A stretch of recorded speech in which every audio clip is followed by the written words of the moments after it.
अस्सलाम वालेकुम व्यूअर्स, मैं उम्मीद करती हूँ आप सभी लोग खैरियत से होंगे। आज की वीडियो में मैं मनफी सोचों और उनसे पैदा होने वाले मसाइल के बारे में बात करूँगी और उनसे छुटकारा हासिल करने के कुछ तरीके शेयर करूँगी। इंसानी फितरत है कि इंसान अपने इर्द गिर्द मौजूद हर चीज़ को अपने जहन के मुताबिक या सोच के मुताबिक देखता और समझता है, चाहे वो के इर्द गिर्द मौजूद लोग हों, उसके रिश्तेदार हों, उसका कैरियर हो या कोई और चीज़। हमारे ज़हनी रवैये और इनमें आने वाले ख्यालात का असर हमारी ज़िंदगी के हर पहलू पर पड़ता है। अगर आप अपने जहन में, अपने दिमाग में मनफी सोचों को ज़्यादा जगह देते हैं तो इसका आप पर उल्टा असर पड़ सकता है और इस तरह आपका दिमाग मज़ीद मनफी सोचों को जन्म देगा। हमारी सोच, हमारे ख्यालात, हमारी फीलिंग्स, हमारे रवैये सब आपस में एक दूसरे से जुड़े हुए होते हैं। इसलिए हमारे ख्यालात इस बात पर बहुत ज़्यादा बेस करते हैं कि हम किसी भी चीज़ का, किसी भी बात का किस तरह से रिस्पॉन्स देते हैं। मनफी ख्यालात या सोचों में गुम होना या मनफी ख्यालात का आना आजकल बहुत बड़ा मसला बन चुका है। मैं कुछ ऐसे तरीके शेयर करूंगी जिनकी वजह से आप अपने जहन को रिलैक्स कर सकते हैं और अपनी मनफी सोचों से निजात हासिल कर सकते हैं। फर्स्ट ऑफ ऑल, मनफी सोचों को आगे बढ़ने दें। आगे बढ़ने का मतलब ये है कि अगर मनफी सोच आपके जहन में आ भी जाती है तो उस पर बहुत ज़्यादा फोकस ना करें। हमारे जहन में सोचों का तसलसल बहते हुए पानी की तरह है। अगर बहते हुए पानी पर बंद बांधा जाए तो वो रुक जाता है, लेकिन आप उस बहाव को कंट्रोल नहीं कर सकते। पानी का बहाव बहुत ज़्यादा तेज़ होता है, वो बंद तोड़कर या वो बाउंड्री तोड़कर आगे बढ़ जाएगा। इसी तरह हमारी सोचों का जो तसलसल है, इसकी रफ्तार भी बहुत ज़्यादा तेज़ होती है। हम अपनी सोचों पर बंद नहीं बांध सकते या कोई बाउंड्री नहीं लगा सकते।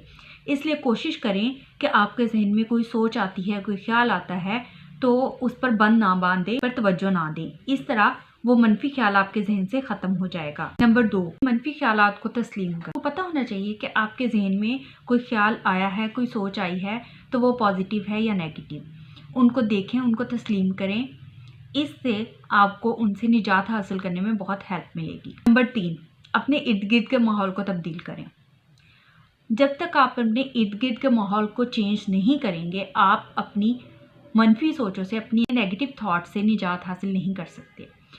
अपने इर्द गिर्द के माहौल को तब्दील करने का मतलब ये है कि अगर आपके इर्द गिर्द का माहौल ऐसा है जिनकी वजह से आप अपने मनफी ख्यालात और मनफी सोचों से निजात हासिल नहीं कर पा रहे। नंबर 4, अपने जहन में आने वाले ख्यालात को किसी से भी कहने के बजाय उनको कागज़ पर लिख लें।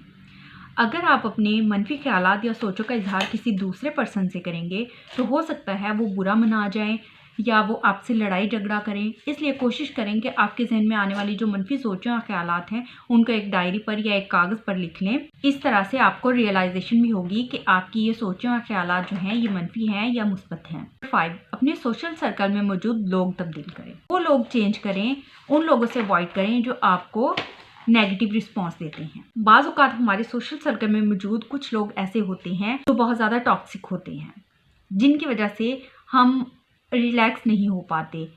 फॉर एग्ज़ाम्पल, वर्क प्लेस पर कुछ ऐसे लोग होते हैं को बहुत ज़्यादा प्रेशराइज़ करते हैं, या बाज़ औक़ात रिलेटिव्स में या घर में मौजूद लोग कुछ ऐसे होते हैं जो कि आपको नेगेटिव रिस्पॉन्स देते हैं। तो कोशिश करें कि ऐसे लोगों से दूर रहें, ऐसे लोगों से अवॉइड करें। सिर्फ उतना रिस्पॉन्स दें जितना वो पर्सन आपको दे रहा है, उससे ज़्यादा रिस्पॉन्स ना दें।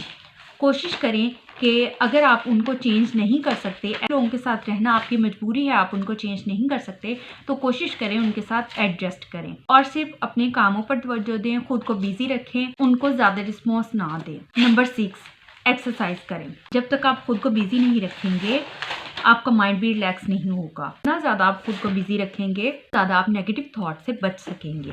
नंबर 7, डॉक्टर से रुजू करें।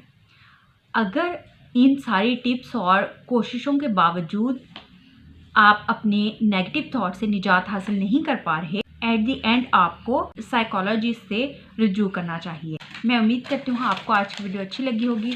प्लीज़ लाइक और शेयर करें और चैनल को सब्सक्राइब करें। अल्लाह हाफ़िज़।